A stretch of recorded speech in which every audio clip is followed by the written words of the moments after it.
წმინდა დავით გარეჯელი, უდაბნოს მნათობი და ქართული სამონასტრო ცხოვრების ფუძემდებელი. ქართული სულიერებისა და კულტურის ისტორიაში განსაკუთრებული ადგილი უჭირავს მე-6 საუკუნე. ეს იყო პერიოდი, როდესაც საქართველოში ქრისტიანული სარწმუნოების საბოლოო განმტკიცება და ეკლესიის ორგანიზაციული მოწყობა მიმდინარეობდა. ამ უმნიშვნელოვანეს პროცესში გადამწყვეტი როლი შეასრულეს ასურეთიდან ჩამოსულმა წმინდა მამებმა. მათ შორის ერთ-ერთი ყველაზე გამორჩეული ფიგურაა წმინდა დავით გარეჯელი. ადამიანი, რომელმაც უსიცოცხლო უდაბნო ქრისტიანული კულტურის ოაზისად აქცია. მისი მოღვაწეობა არ იყო მხოლოდ რელიგიური აქტი. ეს იყო სახელმწიფოებრივი მნიშვნელობის საქმე, რომელმაც საუკუნეების მანძილზე განსაზღვრა აღმოსავლეთ საქართველოს სულიერი და კულტურული სახე. წმინდა დავითი საქართველოში წმინდა იოანე ზედაზნელის 12 მოწაფესთან ერთად ჩამოვიდა. წეთაში სვეტიცხოველში ლოცვის შემდეგ მამები სხვადასხვა კუთხეში განაწილდნენ, რათა ქრისტიანობა ეკადაგათ. დავითმა თავის სამოღვაწეო ადგილად თბილისი აირჩია. თავის ერთგულ მოწაფესთან ლუკიანესთან ერთად იგი ქალაქის დასავლეთით მდებარე მთის ფერდობზე ბუნებრივ გამოქვაბულში დასახლდა. ბერები უკიდურეს ასკეტიზმში ცხოვრობდნენ და ველური მცენარეებით იკვებებოდნენ. თბილისი მაშინ პატარა ქალაქი იყო, სადაც სპარსული გავლენა და ცეცხლთაყვანის მცებლობა ჯერ კიდევ ძლიერად იგრძნობოდა. წმინდა დავითი ყოველ ხუთშაბათს ჩადიოდა ქალაქში. ხალხს ამხნევებდა და რწმენას განუმტკიცებდა. მისი ლოცვით კლდიდან სამკურნალო წყარომ ამოხეთქა, რომელსაც ხალხმა მოგვიანებით დავითის წრემლები უწოდა. თბილისში მოღვაწეობის პერიოდს უკავშირდება ერთ-ერთი ყველაზე დრამატული ეპიზოდი. დავითის ავტორიტეტის ზრდით შეშინებულმა ცეცხლთაყვანის მცემლებმა მისი სახელის შებრალვა განიზრახეს. მათ ერთ ქალს დიდი ფული გადაუხადეს, რათა დავითისთვის ცილი დაეწამებინა და შვილის მამობა დაებრალებინა. როდესაც წმინდანი ქალაქში ჩავიდა, ხალხის წინაშე ქალმა ურცხვად დასდო მას ბრალი. აღშფოთებული ხალხის წინაშე დავითმა უფლისგან სასწაული ითხოვა. მან კვერთხი დაადო ქალის მუცელს და შვილს სიმართლის თქმა უბრძანა.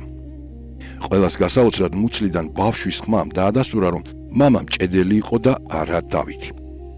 ამ სასწაულმა საფუძველი ჩაუყარა ქაშვეთის ტაძრის სახელს, სადაც ცილის წამება მხილებულ იქნა. მიუხედავად სიმართლის გამარჯვებისა, მომხდარით გულგატეხილმა დავითმა თბილისის დატოვება გადაწყვიტა. მან და ლუკიანემ გეზი სამხრეთ აღმოსავლეთით, კახეთის ხრიოკი ნახევარ უდაბნოსკენ აიღეს. გარეჯის უდაბნო იმ დროს სრულიად უკაცრიელი უწყლო და მზისგან გადამწვარი ადგილი იყო. ლუკიანეს შიშმა შეიპყრო ასეთი მკაცრი პირობების გამო, მაგრამ დავითმა იგი დაამშვიდა და უფლის იმედი ჩაუნერგა. მალე უფალმა მათ 3 ირემი მოუვლინა, რომელთა რძითაც ბერები იკვებებოდნენ. აქ მათ ბევრი განსაცდელი გადახდათ, მათ შორის ბრძოლა საზარელ გველთან, რომელიც ირმის ნუკრებს ჭამდა. თუმცა წმინდა დავითის ლოცვით უფალმა ისინი ყოველგვარი საფრთხისგან დაიცვა. გარეჯის უდაბნოში წმინდა მამის მოღვაწეობის შესახებ ხმა მალე მთელს ქვეყანას მოედო. ახალი მონადირეები, რომლებიც შემთხვევით წააწყდნენ ბერებს, გაოგნებული დარჩნენ იმ სიმშვიდითა და სიწმინდით, რაც იქ სუფევდა. მათ ეს ამბავი ხალხს ამცნეს და უდაბნოსკენ მონაზვნობის მსურველთა დიდი ნაკადი დაიძრა. მალე ხრიოკ კლდეებში უამრავი სენაკი გამოიკვეთა.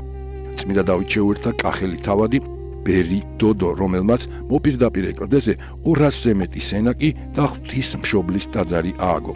ასე ჩაეყარა საფუძველი დოდოს რქის მონასტერს. სამვანე დღით იდღეიზდებოდა და ყალიბდებოდა სამონასტრო ცხოვრების უნიკალური წესი. დავით გარეჯელის ცხოვრებაში განსაკუთრებული ადგილი უჭირავს იერუსალიმის მოლოცვას. მას მთელი გულით სურდა ენახა ის ადგილები, სადაც მაცხოვარი დადიოდა. თუმცა, როდესაც წმინდა ქალაქს მიუახლოვდა, თავმდაბლობის გამო ქალაქში შესვლა ვერ გაბედა. მან მიიჩნია, რომ უღირსი იყო იმ მიწაზე ფეხის დასადგმელად. დავითმა მხოლოდ შორიდან შეხედა იერუსალიმს, ილოცა, მიწიდან 3 ქვა აიღო და უკან დაბრუნდა. იმავე ღამეს იერუსალიმის პატრიარქს ანგელოზი გამოეცხადა და აუწყა, რომ ერთმა ბერმა თავისი რწმენით ქალაქის მთელი მადლი წაიღო. პატრიარქის გამოგზავნილმა კაცებმა დავითს 2 ქვა უკან გამოართვეს, ხოლო მესამე მადლის ქვა მას დაუტოვეს. ეს ქვა დღესაც საქართველოშია და მისი თაყვანისცემა იერუსალიმის მოლოცვის ტოლფასად ითვლება. წმინდა დავითი ღრმა მოხუცებულობაში გარდაიცვალა. სიკვდილის წინ მან თავისი სულიერი შვილები დამოწურა და მოუწოდა, რომ სულის უკდავებაზე ეზრუნათ. იგი იმავე სენაკში დაკრძალეს, სადაც მრავალი წელი იღვაწა. მისი გარდაცვალების შემდეგაც არაერთი სასწაული მოხდა, რამაც კიდევ უფრო განამტკიცა მისი, როგორც უდიდესი წმინდანის ავტორიტეტი. დავით გარეჯაკის საუკუნეების განმავლობაში იქცა ქართული კულტურისა და სულიერების უმძლავრეს კერად. მე-11-13 საუკუნეებში აქ ჩამოყალიბდა 12 მონასტრის გრანდიოზული კომპლექსი, რომელიც უზარმაზარ ტერიტორიას მოიცავდა. გარეჯის მონასტრები არ იყო მხოლოდ სალოცავი ადგილი, აქ არსებობდა უნიკალური სამხატვრო და სამწერლობო სკოლა. კლდეში ნაკვეთ ტაძრებში დღემდეა შემორჩენილი ფრესკები, რომლებზეც გამოსახულნი არიან დავით აღმაშენებელი, თამარ მეფე და ლაშა გიორგი. მონასტრის ისტორია ტრაგიკული მოვლენებითაცაა სავსე. მტრის მრავალგზის შემოსევის მიუხედავად, ბერები სიცოცხლის ფასად იცავდნენ სიწმინდეებს. განსაკუთრებით მძიმე იყო 1615 წლის აღდგომა ღამე, როდესაც შაჰ აბასის ბრძანებით 6000 ბერი ერთდროულად მოკლეს.